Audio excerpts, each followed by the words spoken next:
How many times did you beat up on Michigan State when you were wrestling at Penn State? Michigan State? Yeah. It's countless. I don't know if they've ever beat us, to be honest with you. Countless, bro. A lot of wrestlers I feel like are delirious in their goals and like what they want. We're just so stubborn. That's the wrestler mindset. You transitioned from a highly intense athletic and academic area. You had to go to the real world. Guys, it's not that hard. Just everything you did in whatever sport it was, just transition that to your career. What was your toughest loss that taught you the most? Man, I'm going to put this on record.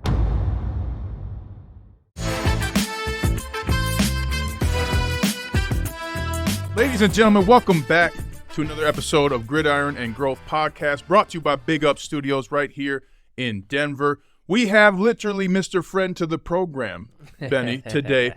We have a 4-year wrestler at Penn State, someone who has also now made the transition from a collegiate athlete to a professional in the real world. Please welcome from First Trust Portfolios, Mark Friend. What's up, Mark? Big Ten, go Big Ten, go Big Ten, go Green. No doubt. I love it. Go Penn State. Yeah. How many times did you beat up on Michigan State when you were wrestling at Penn State? Michigan State? Yeah. It's countless. I don't know if they've ever beat us, to be honest with you. Countless, bro. Countless wins. You know? What you got to say, Big Ten? I'm going to say, well, what we do on the football field. Okay, no, That's we're right. we're on the mat. We're bringing it to the mat here on this episode. And what many people might not know is wrestling's my favorite sport. I mean, wrestling made me a better football player. It was the first thing that took me from 220 pounds and squishy cheeks down to about 170, but then, building it back up. But you did something I thought, well, I'll never do that. It's way too hard. You wrestled in college, Division I wrestler. Yeah.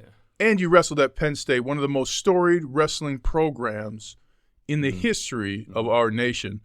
What was high school to college like for you? Yeah, it was a huge jump, and that's like no surprise in any sport, right? Like whether you're going to high school to college, but I think in wrestling it's a whole nother ball game just because of the physical aspect, the mental aspect, and all that. But man, I'll tell you what, I'll tell a quick short story. It was the most humbling experience in my entire life, and that's no surprise. But it's like I was a top. I'll give myself a quick plug, real quick, but I promise you I'm very humble because you asked. It's like I was going from the number 16 recruit my senior year of high school in the country. And I sat on the bench for 3 years when I went to Penn State. It's like, what just happened? Mm-hmm. So that's how big of a jump it was just to go to the college level. It's why a lot of wrestlers redshirt their freshman year. That's that year you kind of get some practice under your belt. You don't do official competitions. You kind of just take your licks until you kind of like mentally and physically graduate to that level. And then eventually, hopefully, you break the starting lineup. Did you think you needed that redshirt year? Because I felt similar to you. I wasn't a high recruit at all. But when I got to college, I wasn't ready to play college football as a freshman at all. Yeah. I think I was for sure, but it's wild nowadays, and I don't know if it's just America coming up more quicker, or technology, or being able to watch film at a young age. Nowadays, kids are stepping in freshman year, and they're beating 4-time national champs. They're beating Olympians. I mean, it's insane how quickly people are making the jump now. But when I was a freshman in college, I was like 100%. I need physical, mental, maturity, all of it. I needed that. What did it feel like, though, sitting? Yeah. What did it feel like for those 3 years where you were working towards a goal and you weren't there yet? You could literally see it, you could smell it, but you couldn't do it yet. What did you tell yourself in that time? Yeah, I mean, sometimes a lot of wrestlers I feel like are delirious in their goals and like what they want. We're just so stubborn and, thick-headed. So I don't think I ever questioned stopping or like I wasn't going to reach my goals, like I wasn't going to be the starting guy. It was just like, tomorrow's another day, wake up, put my headgear on and get to it. Never question it. That's probably just being stubborn and never saying no, right? And that's the wrestler mindset. I used to love wrestling just with my brother at home, playing around, or you playing around with your friends. But like this becomes, your profession and what you're putting a lot of time into. And there is a lot of technique and a lot that goes into being a great high school wrestler and then going to the college level. When did this come about? It's just happen chance. My brother, and in the wrestling world, this is kind of late to the wrestling game, which is kind of crazy. I started when I was in 4th grade, and my brother was in 5th grade. Kind of like gymnastics. That's what I always like. When you can walk, you're putting wrestling shoes on. Usually your dad wrestled, someone in your family wrestled, and you're just born into it. My dad wasn't a wrestler. He was a baseball player, and he had friends that always wrestled. So when my brother came home with a flyer that he saw at the grade school to some wrestling summer camp, he's like, hey, I want to try this. And I was a little brother. I looked up to my older brother. So whatever he wanted to do, I did. And my dad immediately, because he loved the sport, was like, let's go. Basically, we did, one summer of just doing wrestling clinics. We started our first year wrestling. After that, we stopped all other sports. So I was just like most people before wrestling. I was playing football, soccer, baseball, everything, right? And then after that first year, we were like, this is the sport. Quit everything, just focus on wrestling the rest of our time. Now, I know the best thing that wrestling helped me in football was learning how to put someone down. It's okay to put someone on their back, right? For sure. But it also taught me the insane capacity each of us have to work. Walk us through what conditioning was like at Penn State. Oh, man. Conditioning was, I'll walk you through a day in the life of cutting weight. I think that's where you really go into deeper waters in your brain and where you really start to build that mental toughness. Yeah. Not advised for anybody here to cut weight. Let's just say that right now. We're not advising this behavior. This is just what it took for Mark to be great. I look back and it's just something we did. You didn't know any different, right? That's what every wrestler did. And I always say, I wish we never cut weight. If everyone in wrestling decided, let's just all stop cutting weight and we'll all wrestle the same people still, but we're just going to go up 2 weight classes and be fat and happy, right? Yeah. But everyone's looking for that slight edge. It's what's that slight edge? And for the longest time, it was I could drop a little bit of weight and I can have maybe a little strength or weight on a younger weight class. So you're starting at you wrestled at 165, right? Well, first 2 years in college, 157. Okay. Then I actually bumped up to 174. Ooh, wow.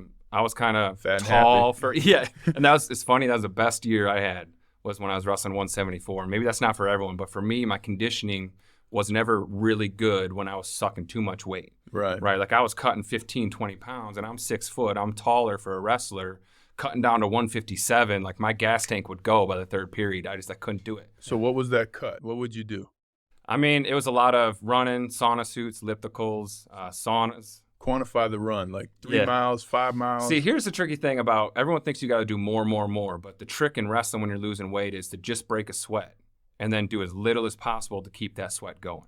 Okay. Right? So you're not out there trying to go harder. It's not like I'm going to run 20 miles. It's like I'm going to go on the elliptical with like 3 layers of clothes on, sauna suit. I'm going to just do enough to break a sweat, and then you just want to keep that going. So it's like really optimizing how little physical, because you don't have a ton, right? You don't want to burn yourself out, but I got to lose the weight. Is this like a zone 2? Like, I know you're a Huberman guy, so is it like the zone 2 cardio? Probably zone 1 to zone 2. You could really, once you got the plastic suit and all that on, like you could break a sweat pretty quickly. You're bringing me back to like one memory in college, and I didn't do it then because it wasn't allowed. But we were literally bringing an Airdyne bike into a sauna. I would have a sauna suit on with like 4 layers of clothes on. And I would ride the bike in the sauna for like 45 minutes. Like I could easily lose 12 pounds in like an hour and a half go. Like to people that didn't wrestle, that sounds absolutely insane. For people that wrestled like in college, you're like, that was an average Thursday night. Wow. So that's just to make weight. Just to make weight. Yeah. And now one of the things I learned in wrestling too is when you lose, it's on you. So there's an accountability factor. What was your toughest loss that taught you the most? Man. Going to put this on record, but you don't have to say his name. You don't have to give him the credit. But no, my senior year in high school for sure. I lost one match. I was the number 1 seed going into it, and I just wrestled not to lose. And that was a saying. My dad will eventually hear this, and he's going to love it because he's a big sayings guy. We were extremely close. Everything I am today is because of him. But we used to always have this one saying that's like, don't wrestle to lose, and that means like I'm not going out there. I'm not in the zone. I'm not going out there to win using my best stuff. I'm being defensive. I'm not taking risks because like I'm just scared if I make a mistake.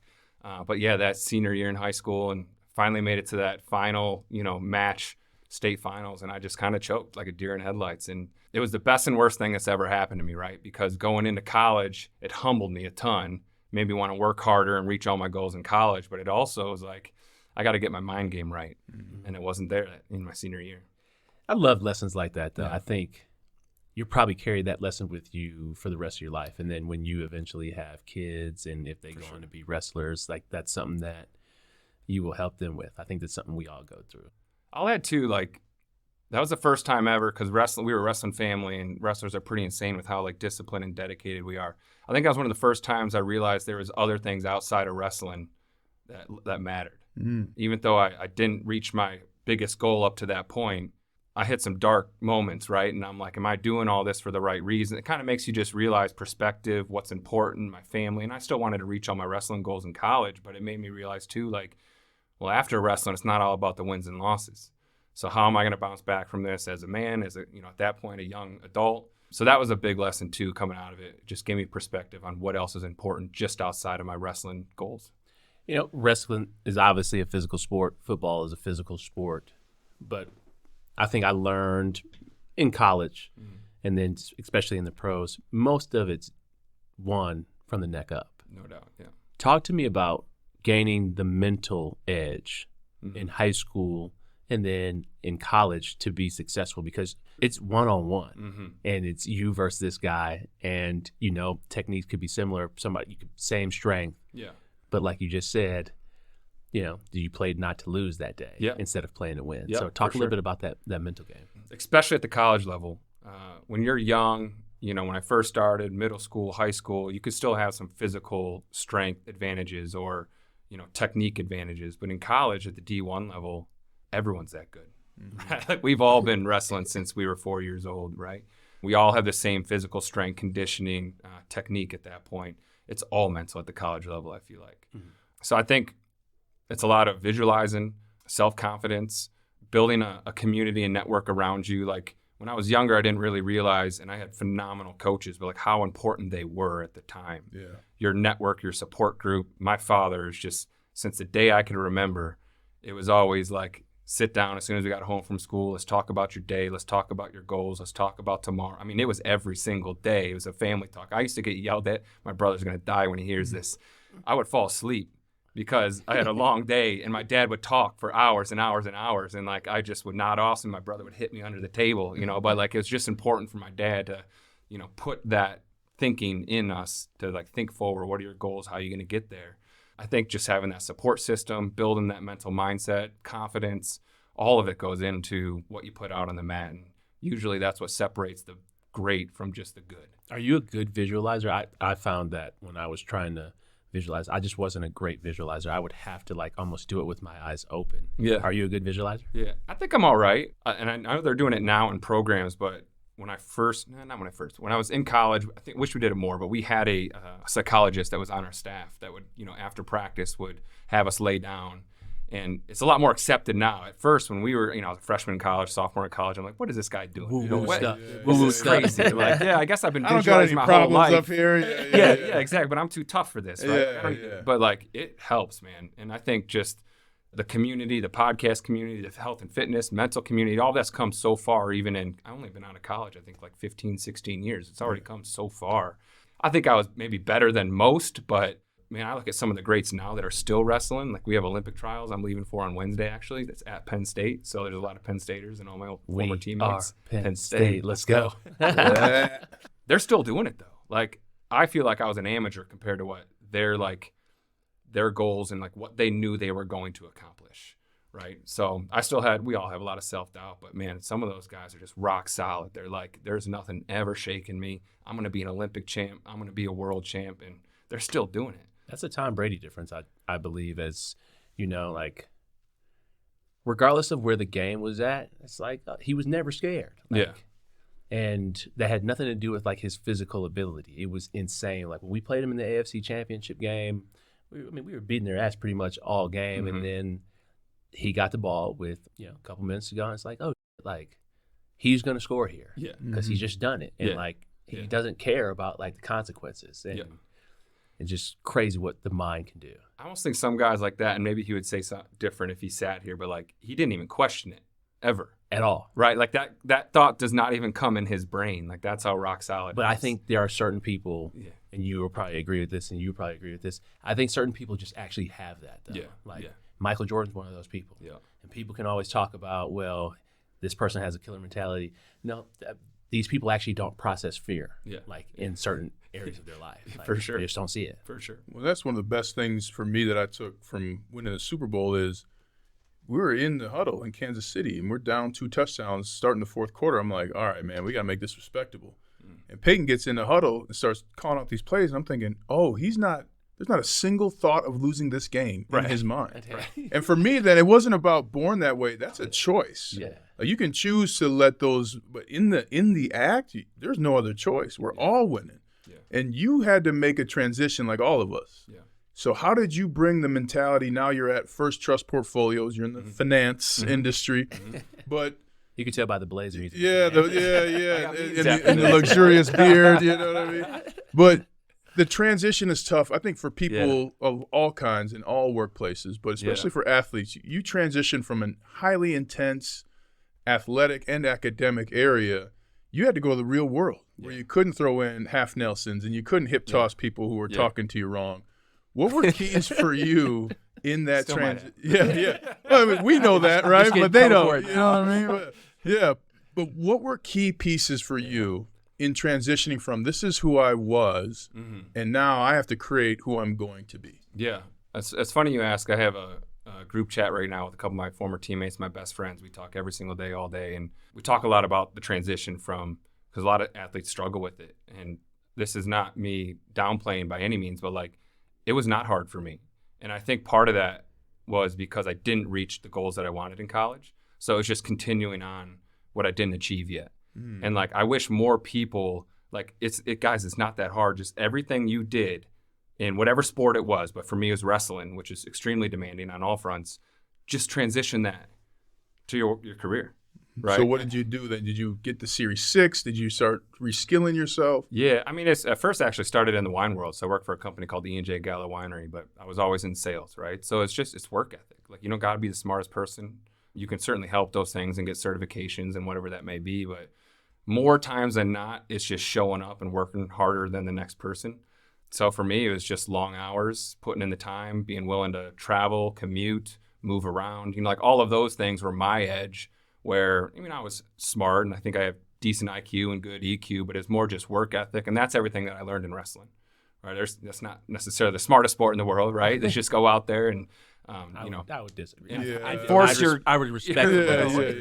You don't get hip toss in here. Don't get hip toss. Respectfully disagree. I do have a question about, just as we're on this, and I don't mean to interrupt. No, you're fine. But I think when I was transitioning, I had to define my purpose or redefine my purpose and really just experience, like, what was my purpose when I was playing? And then how can I actually transfer that? So what about your purpose in life did you have in wrestling that now goes into what you're doing in terms of sales in the financial industry? Yeah.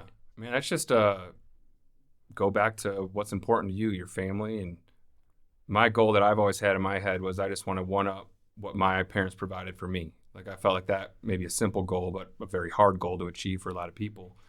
I just want to raise the bar, right? You always just want to raise the bar. So then I hope my kids, my future kids, they raise the bar and you just keep on going. So for me, it was just, thinking about what my family purpose is and how I wanted to put something on the table that was better than the one prior to me and honor my past, but, my future too. What's the common thing you've seen while you're working harder than that next person? What's the most common thing you've seen for that person preventing them from success? The people you're passing, the people you've passed. Yeah. What do you see in the non-sports world that prevents people from reaching their greatness? The monotonous, getting through it, right? Like, some people just get so bored or I can't do the same thing every single day. All sports, but again, wrestling is just every day you wake up and you got to cut that weight, right? Like, if you don't have that mental attitude of like, I'm just going to put my head down and get through it, which wrestlers, Navy SEALs, like all those types of, they're that tough up there. That's just getting through the day to day. Not that many people can do that every single day for 10 years straight, right? So just putting your head down, rolling up your sleeves, doing the hard things that no one else wants to do. Going from different industries as you transitioned out, how did you land here, and how happy are you in the role? Obviously, it's been sales roles. Yeah. But you're in the current role that you're in now. Yeah. What attracted you to that? A lot. So I got here because my best friend, shout out to Aaron Anspach. He wrestled for us at Penn State, absolute savage, national runner-up. And the company I work for now, they're very family focused. They're very sales incentive focused, which is a lot like wrestling. So I finally found a company where I could kind of mirror, it's all on me on how my success does. Of course, I use my team and my support around me, but it's the only company I've ever worked for where your work ethic is directly correlated to, your rewards and your pay. That I love that relationship. It's very black and white. But I ended up here. I was in the wine world, always in sales. I started my own company with a buddy for 3 years. We did that until we sold, and then finally at that point, I didn't know what I wanted to do. So I reached out to my buddy Aaron, who was trying to recruit me forever. And I'm like, Aaron, I don't know anything about finance, but what's this First Trust company all about? At that point, I kind of had an idea because I saw what he's been doing for, at that point, like 6 or 7 years. I probably just relied finally on my network. And you always hear that, right? Like you're the average of the 5 people you surround yourself with. College is all about the network and the experience that you have. And they're all, I don't want to say cliche and corny, but like, I don't know, the older you get, or at least for me, the more I realize that can be true.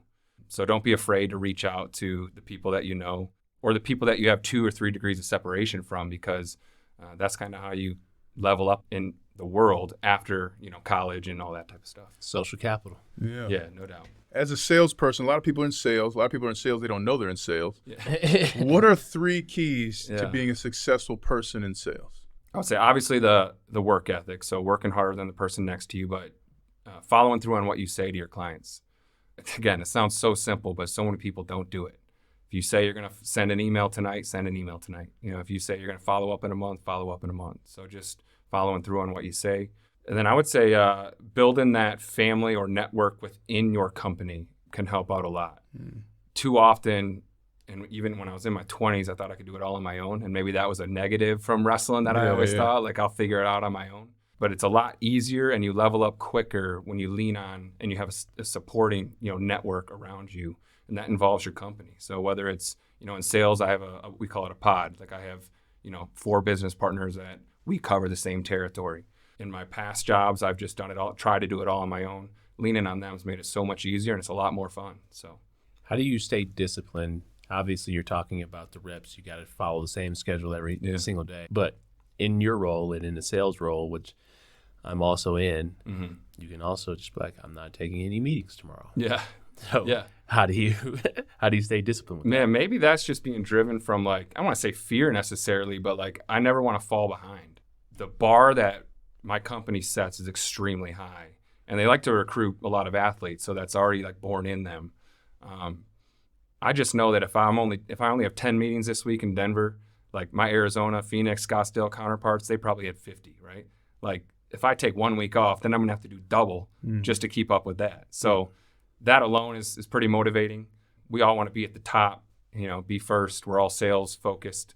That alone helps motivate me. And then again, to go back to why am I all doing this? My family, my future family, my wife, that helps motivate me too. But I'm not going to lie. I'm not going to sit here and say it's easy all the time. There are days where I have found you got to find balance, right? And in my 20s, it was just like, because that's all I had, and I wasn't married yet. It was like just burning the candle on both ends. You got to find a way to balance that. And if you don't take some time off, you're just going to burn out, right? Or there's only so many hours in the day, so you're going to have to pull it from somewhere else. So what does it actually look like in your week? Yeah. Where's the balance in your week? Yeah.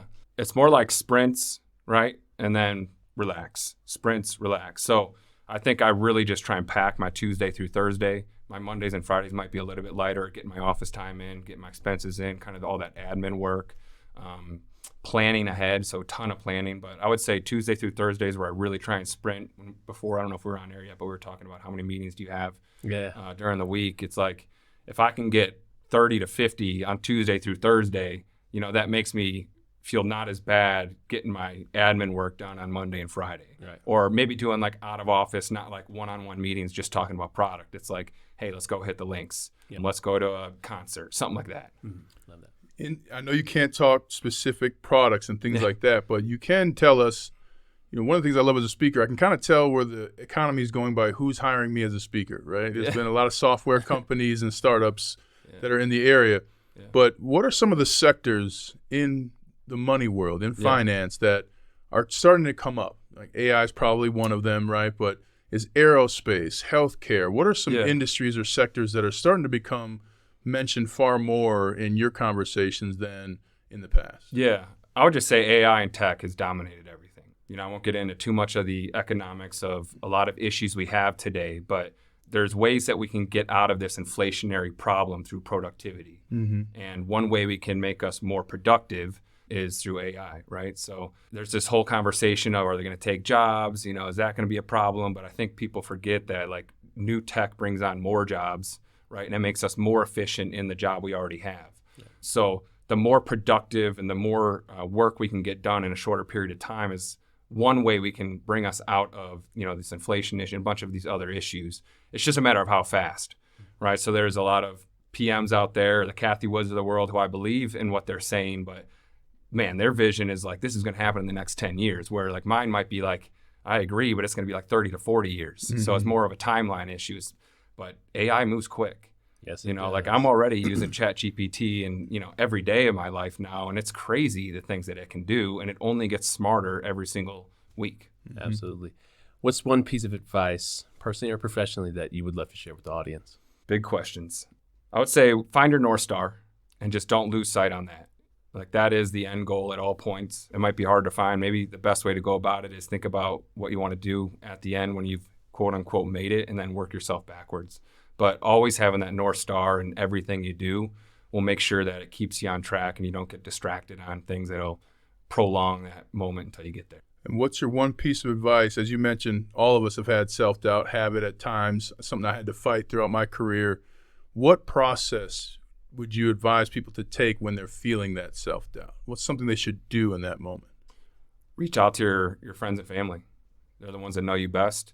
They're the only ones that are going to call you out on your BS. They know you. So, again, lean on that support system that you have, your best, closest friends and family, the ones that will be honest with you.